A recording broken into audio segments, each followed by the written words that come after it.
Welcome to Tajikistan Travel Guide. Everything you need to know about this country, we'll explore in this video. Let's go. Welcome to Tajikistan.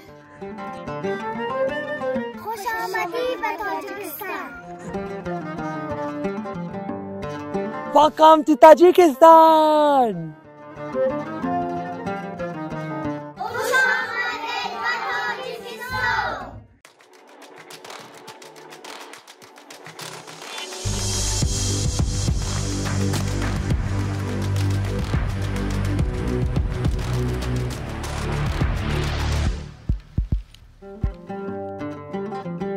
Welcome to Tajikistan, my new travel favorite in Central Asia.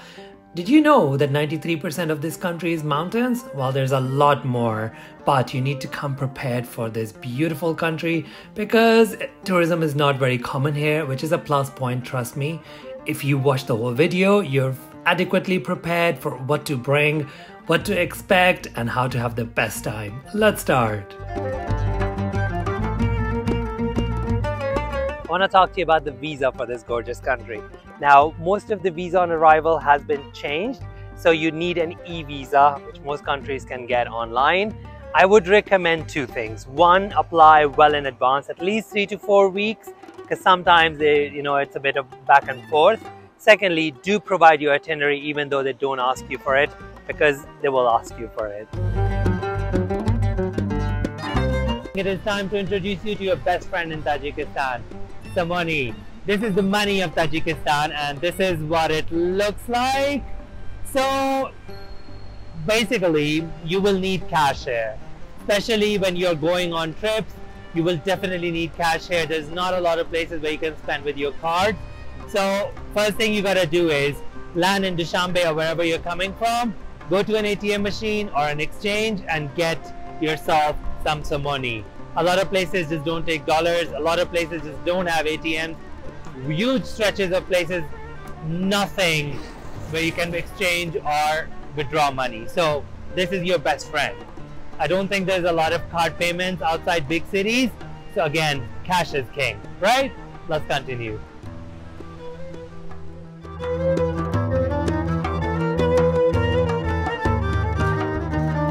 I want to tell you a little bit about driving in Tajikistan. I would definitely recommend not doing that. Look at that road, how narrow that is, and you will be crossing that massive truck who's coming coincidentally. But I would definitely not recommend driving here because this is not a place you want to grapple with. I mean, they're deep, steep, areas, and once you're off, you're pretty much gone. So don't drive here, come with your guide. They will provide you with a driver, or mostly it's the guide who also drives as well. Don't drive here, seriously.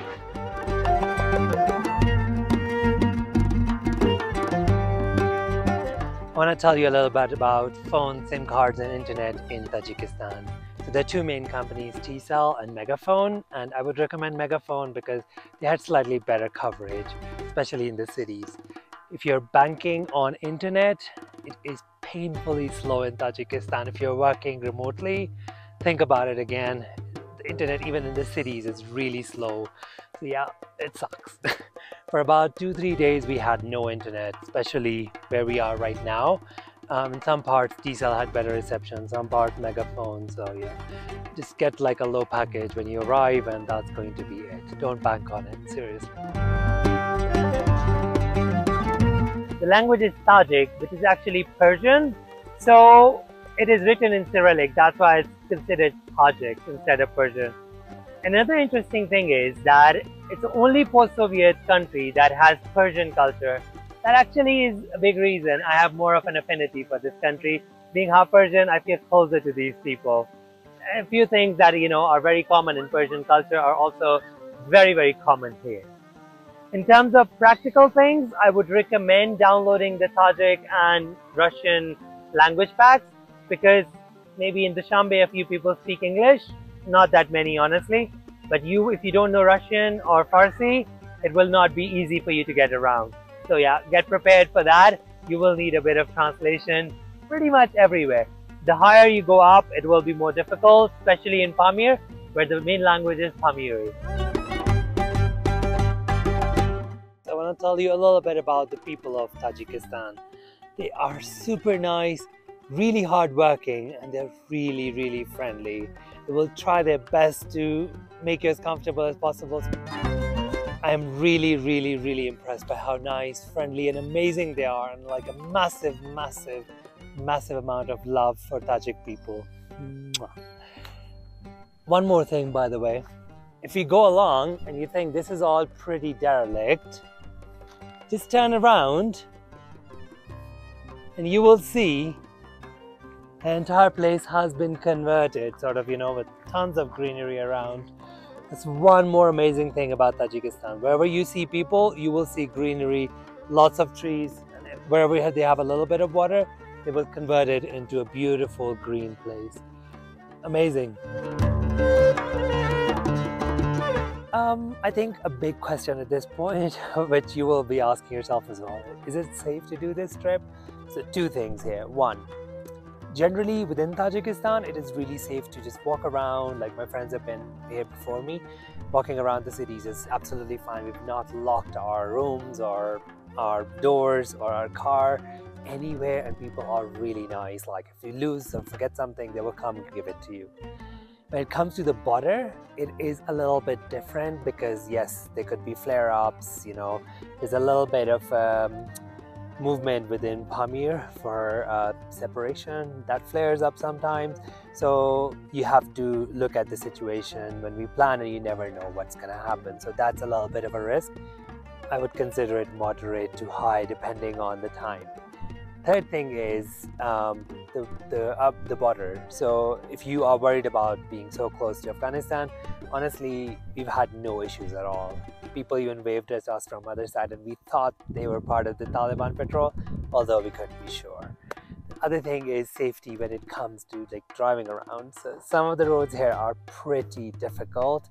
I would highly, highly, highly recommend against driving yourself. I've seen people cycling and biking, but yeah, it is difficult. These are not the roads you want to take risks on, especially the road we took today.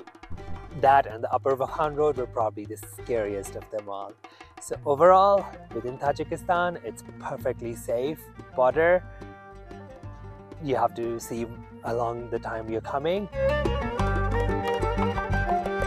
Summer is a good time to come to Pamir, but if you want to do the other parts of the country and this, I would recommend end of summer. So I'm here in the beginning of September. It's nice. We've had no rain or issue. We just had like a minor storm one day in Vakhan, but that's pretty much it.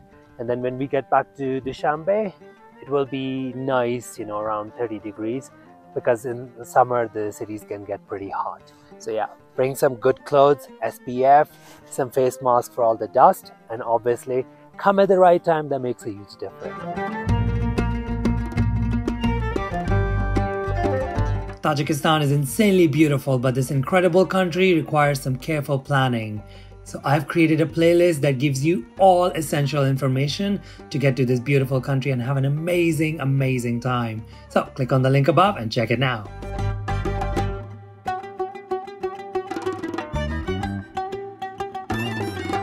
How expensive is Tajikistan, you ask? I have some good news.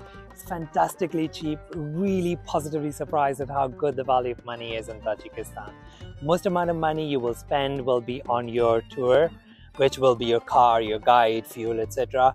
Honestly, don't be stingy there. It could mean a lot because you will be spending a lot with these guys, a lot of time with these guys. Other than that, homestays are really cheap. Food is really cheap. Everything else is fantastically cheap. So budget in advance for your tour. Everything else you're covered in easily in $15 to $30 a day. A really good day, by the way.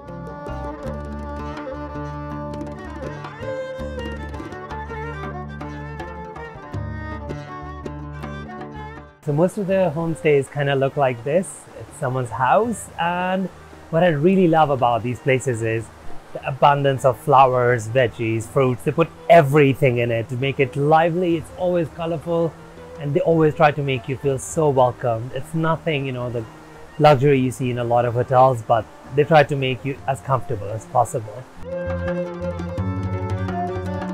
Or you can't do this in the cities, but out in the nature, you can simply go anywhere fill yourself some water from these beautiful streams and drink from it. Absolutely refreshing and amazing. I want to introduce you to someone who is part of Pamir Trekking, and this is my buddy Said, and he's the one who organized the itinerary, arranged everything, the entire tour, and he's basically took care of me, Tajikistan A to Z, told me all the information, sorted out all the permits, paperwork, etc., which is a huge amount of work, and he's been amazing. I'm not promoting him, I paid him for the tour, I promise you, but he's amazing, his team is really amazing. So if you want the details, I will put them in the description, the website, the contact details, the email. You can get in touch and he will be able to assist you with it. So Pamir Trekking, over to you, Said. Okay, thank you, Usman. So it's very kind of you. So he's saying good words because he's very kind himself. So welcome guys to Tajikistan. So if you're looking for to Tajikistan, so contact us and we will take care of you. Yeah, you will be in good hands, I promise. You need to wake up early every morning. The earlier you start, the more daylight you get, because you see all these mountains. At least 2.5 hours before the sunlight goes, the light is gone. So wake up early, that will help you a lot. We are at high altitude and your body will start getting dry. So make sure you bring some chapstick with you, and also make sure you bring plenty of sunscreen, because yes, it is gonna be bad. 3, drink plenty of water. Honestly, you will not feel like it, but you will need it, because your lips will start getting dry and that's how you know you're dehydrated. Here's a little tip for you. If you click on that subscribe button, I will bring you some more amazing travel destinations. Most of them you haven't even heard of, I promise you. So subscribe now.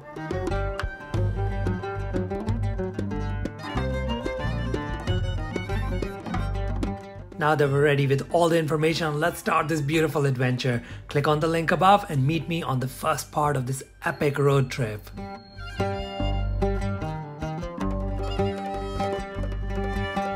This is Brown Boy Travels. I really hope you enjoyed this video. If you did, please do like, subscribe and share. And do let me know in comments about your country, if you have any suggestions. I will see you in the next video at another beautiful destination. Until then, it's a bye-bye.